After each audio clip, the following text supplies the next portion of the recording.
Welcome to கிரு சமையல். இன்னைக்கு நம்ம பார்க்க போறது ஸ்பாஞ்சியான ரசகுல்லா. வாங்க எப்படி பண்றது பார்க்கலாமா?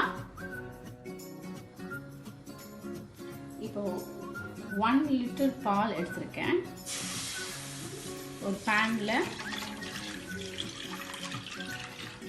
நல்ல பால் கொதிக்க தேவையில்லை, ஜஸ்ட் லைட்டா கொதிச்ச உடனே கேஸ் ஆஃப் பண்ண போறோம். கேஸ் ஆஃப் பண்ணி லெமன் ஜூஸை ஊற்ற போறோம். இப்போ பால் எல்லாம் கொதிச்சு வருது, ஒரே ஒரு கொதி போதும். இப்போ கேஸ் ஆஃப் பண்ணிட்டேன். நான் கேஸ் ஆஃப் பண்ண பிறகு நம்ம வந்து லெமன் ஜூஸ், ஒரு ஸ்பூன் லெமன் ஜூஸ் நான் எடுத்திருக்கேன். அதை வந்து நம்ம ஊற்றுறோம். ஊற்றின பிறகு நல்லா கலந்து விடுங்க.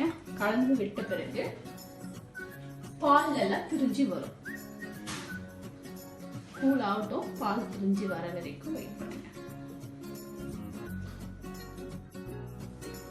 லெமன் ஜூஸ் ஊற்றின பிறகு நல்லா பாருங்க திரிஞ்சு வந்திருக்கு. 2 நிமிஷம் கொதிக்க வச்சுட்டு ஸ்லோல சிம்ல நல்லா கொதிக்க வச்சுட்டு ஆஃப் பண்ணிட வேண்டியதான் கேஸ். இப்போ பார்த்தீங்கன்னா உங்களுக்கு தெரியும், நல்லா தண்ணியும் பன்னீரும் நல்லா பிரிஞ்சு வந்திருக்கு. இப்போ இது மாதிரி ஒரு பாத்திரத்தை எடுத்துக்கோங்க.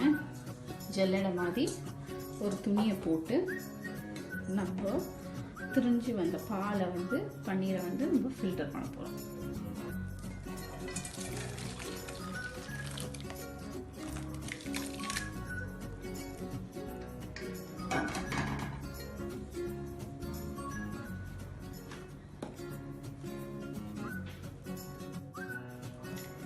இப்போ நம்ம லெமன் ஜூஸ் ஊற்றுனதுனால கூல் வாட்டர் கொஞ்சம் அது மேலே ஊற்றி அந்த புளிப்பு தன்மையெல்லாம் கொஞ்சம் ஃபில்டர் பண்ணி எடுக்க போகிறோம்.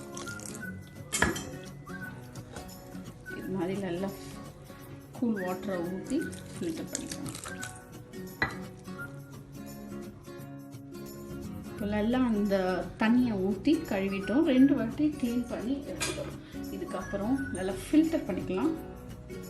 துணியை வந்து நல்லா பிழிஞ்சு விடும். எக்ஸஸ் ஆஃப் வாட்டர் எல்லாமே வந்து வந்துடும். இது மாதிரி பண்ணிவிடுங்க. 15 to 20 மினிட்ஸ் இதே மாதிரி ரெஸ்ட்ல இருக்கட்டும். ஸோ எல்லா வாட்டரும் ட்ரெயின் ஆகிடும்.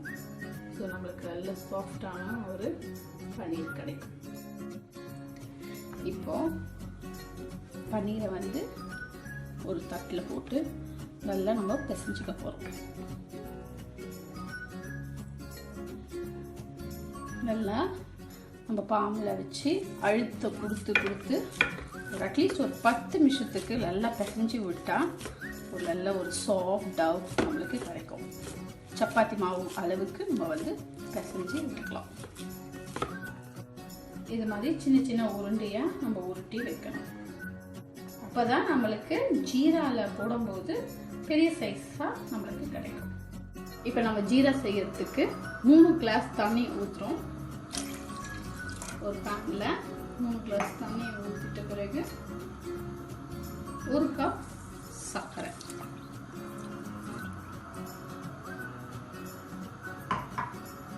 நல்லா கலந்து விடுங்க. கலந்து விட்ட பிறகு அது கூடயே நம்ம ஏலக்காய் தூளும் நம்ம போடுறோம். சர்க்கரை கரைஞ்ச உடனே நம்ம செஞ்சு வச்சிருந்த பால்ஸை வந்து ஜீரால போடலாம். போட்டு 20 நிமிஷம் நல்லா கொதிக்கட்டும்.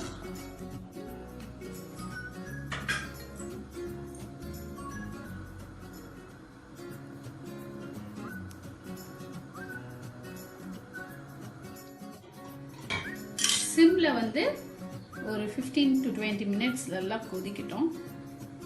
மூடி வச்சு கொதிக்கட்டும். அதுக்கப்புறம் பார்த்தா நல்லா வந்து உப்பி கொஞ்சம் பெருசாக வந்திருக்கும். ஸ்பாஞ்சியா ரசகுல்லா ரெடி ஆகும். 20 மினிட்ஸ் நல்லா கொதிச்சாச்சு. இப்போ பார்க்கலாம். நம்ம நல்லா அருமையாக ஒரு சாஃப்டான ரசகுல்லா ரெடி. நல்லா பெருசாக வந்திருக்கு பாருங்க. சூப்பரான ஒரு ஸ்பாஞ்சி ரசகுல்லா ரெடி. பாருங்க எவ்வளவு சாஃப்டா இருக்கு பாருங்க. சூப்பரான ஸ்பாஞ்சி ரசகுல்லா ரெடி. கண்டிப்பாக நீங்கள் வீட்டில் ட்ரை பண்ணுங்க. எல்லா கிட்ஸ்க்கும் ரொம்ப பிடிச்சமான ஸ்வீட்டு. இந்த வீடியோ உங்களுக்கு பிடிச்சிருந்ததுன்னா like, share, comment and subscribe to Kiru's Samayal. Thank you.